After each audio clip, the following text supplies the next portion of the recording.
Here's the postmodern world. It's the Hobbesian nightmare. It's everyone against everyone else, except it's not individuals, it's groups. And you're stuck in your damn group, and it's the only thing about you anyways that's relevant, which is why we might base our hiring on it, for example. And you're oppressed, and even if you don't know it, it's only because you've internalized it, and it's the only thing that's real about you anyways. And I can't talk to you because I'm in my own little silo of privileged belief, and besides, we can't use logic because that doesn't exist, and so you're in a group and I'm in a group, and all we can do is have a war. Or we can talk, but we don't get to talk because you can't talk if you're a postmodernist, because speech is just chatter. So when it's just chatter that supports the people in power, that's how they think. And so the whole world is this little armed war of identity group against identity group against identity group. And you shut down people who don't agree with you, because why should you let them talk? You don't believe in any of the reasons why you would let someone talk. So this isn't accidental. It's not because they're afraid, although it's also because of that.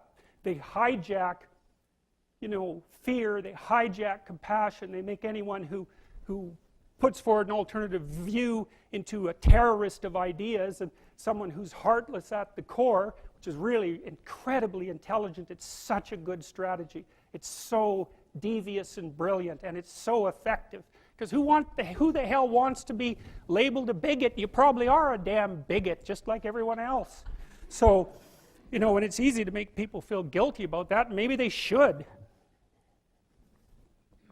So anyways, what's going on? Well, that's what's going on. And so what do you do about it? Well, I don't know what you do about it, but I have a theory, and that's one I've been working on for like 40 years.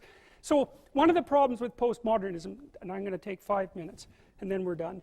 One of the problems with postmodernism is that, and this is a big problem, like this is a fatal problem, apart from the fact that it's incoherent and there's no value structure in it, and it's fundamentally divisive and destructive.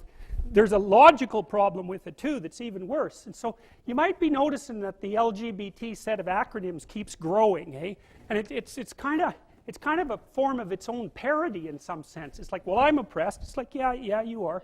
And, well, I'm oppressed too. Yeah, you're also oppressed. And maybe I'm even oppressing you, being part of this other marginalized group, but at least we share our oppression. Well, I'm also oppressed. Well, so am I. I'm oppressed too. It's like, okay, so here's a problem. There's a big problem here. The problem is, it's true. You're oppressed, you're oppressed, you're oppressed, you're oppressed. God only knows why. Maybe you're too short, or you're not as beautiful as you could be, or your grandparent was a serf, likely, because almost everybody's great-grandparent was. It's like, and you're not as smart as you could be, and you have a sick relative, and you have your own physical problems, and it's like, frankly, you're a mess. And you're oppressed in every possible way, including your ancestry and your biology, and the entire sum of human history has conspired to produce victimized you with all your individual pathological problems. It's like, yes, true. Okay, but the problem is that it is true. And so if you take the oppressed, you have to fractionate them and fractionate them. It's like, you're a woman. Yeah, okay, well, I'm a black woman. Well, I'm a black woman who has 2 children. Well, I'm a black woman who has 2 children, and one of them isn't very healthy. And then, well, I'm a Hispanic woman, and I have a genius son who doesn't have any money so that he can't go to university. And, I had a hell of a time getting across the border. It was really hard on me to get my citizenship. My husband is an alcoholic brute. It's like, well, yeah, that sucks too. And so, well, so let's fix all your oppression. And we'll take every single thing into account, and then we'll fix yours too. We'll take every single thing into account. It's like, no, you won't, because you can't. You can't. It is technically impossible. First of all, you can't even list all the ways that you're oppressed. Second, how are you going to weight them? Third, who's going to decide? And that's the bloody thing. Who's going to decide? That's the thing. Well, what's the answer in the West? It's like, in free markets, oh yeah, Christ, we'll never be able to solve this problem. No one can solve it. What are we going to do about that? We're going to outsource it to the marketplace. You're going to take your sorry, pathetic being, and you're going to try to offer me something that maybe I want. And I'm going to take my sorry, pathetic being, and I'm going to say, well, all things considered, as well as I can understand them, maybe I could give you this much money, which is actually a promise, for that thing. And you've packed all of your damn oppression into the price. And I've packed all my oppression into the willingness to pay it. And that solution sucks. It's a bad solution. But compared to every other solution, man, it's why 10% of us have freedom. And so there's a tremendous illogic at the bottom of this. It's like, you have to fractionate the oppressed all the way down to the level of the individual. Well, that's what the West figured out. You know, there's a couple of figures who are at the mythological roots of our culture, and you know, people get upset with me because I bring in religious themes, but I understand some things about mythology and religion. And it's not an accident that the axiomatic Western individual is someone who was unfairly nailed to a cross and tortured. It's like, yes, right, exactly. So what do you do about that? Well, I thought about that for a long time too. It's like, well, you don't get together in a damn mob, because all that does is allow you to be as horrible as you could possibly imagine and suffer from none of the consequences. That's a bad idea. So how about we don't do that? Well, there's a deep idea in the West too. It's like, pick up your damn suffering and bear it and try to be a good person so you don't make it worse. Well, that's a truth, you know. I read a lot about the terrible things that people have done to each other. You just cannot even imagine it. It's so awful. So you don't want to be someone like that. Now, do you have a reason to be? Yes. You have lots of reasons to be. God, there's reasons to be resentful about your existence. Everyone you know is going to die. You know, you too. And there's going to be a fair bit of pain along the way, and lots of it's going to be unfair. It's like, yeah, no wonder you're resentful. It's like, act it out and see what happens. You make everything you're complaining about infinitely worse.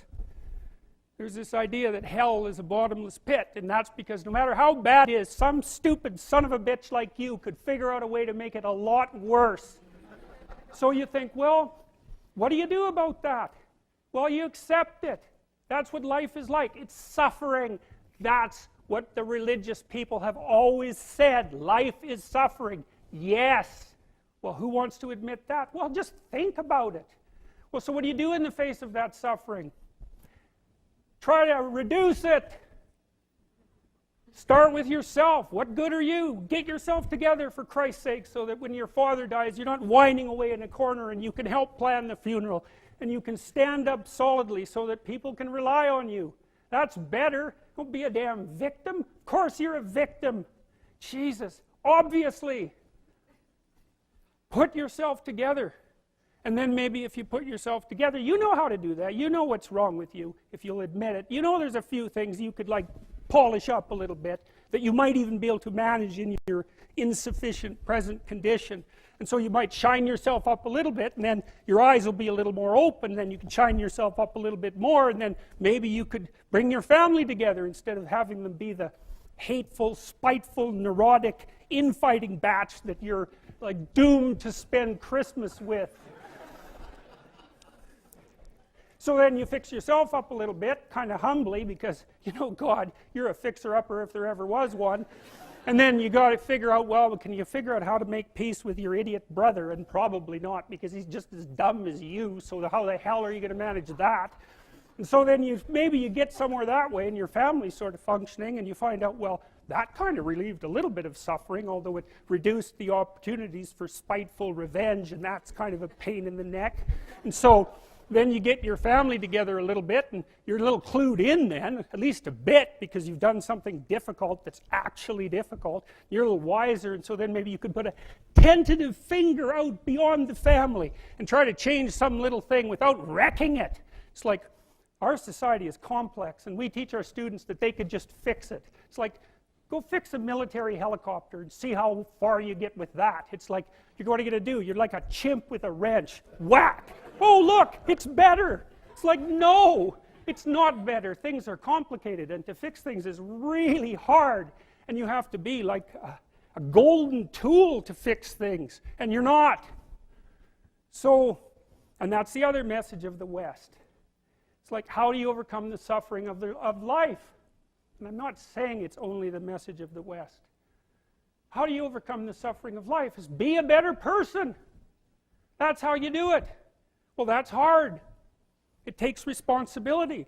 And I think, you know, if you said to someone, you want to have a meaningful life? Everything you do matters.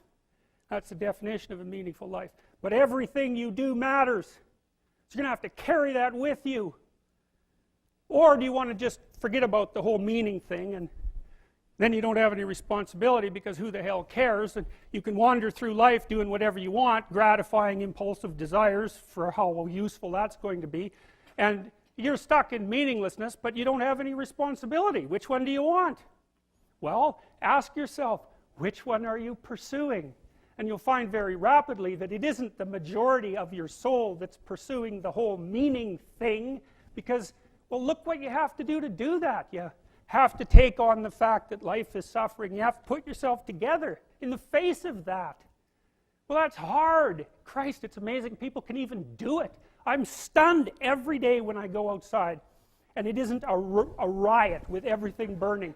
Because really, God, you talk to people, it's like, I knew this guy, he'd been in a motorcycle accident and it really ruined him, and he was like a linesman, you know, working on the power, and he was working with someone who had Parkinson's disease, and they had complementary inadequacies, and so two of them could do the job of one person, and so they're out there fixing power lines in the freezing cold, despite the fact that one was 3/4 wrecked with a motorcycle accident and the other one had Parkinson's. It's like, that's how our civilization works. It's like there's all these ruined people out there, they've got problems like you can't believe.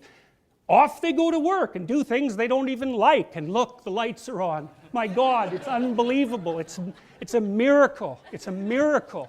And we're so ungrateful. College students, the postmodern types, they're so ungrateful. You know, they don't know that they're surrounded by just a bloody miracle. It's a miracle that all this stuff works, that all you crazy chimpanzees that don't know each other can sit in the same room for 2 hours sweltering away without tearing each other apart, because that's what chimps do. So, anyways, so what happened? Well, I made some videos and I got to the bottom of some things, at least as far as I can tell, so I told you what the bottom is, and then I got this idea about what you might do about it, which isn't my idea. It's not my idea. It's an old idea. It's far older than Christianity. It's old. It's the oldest story of mankind.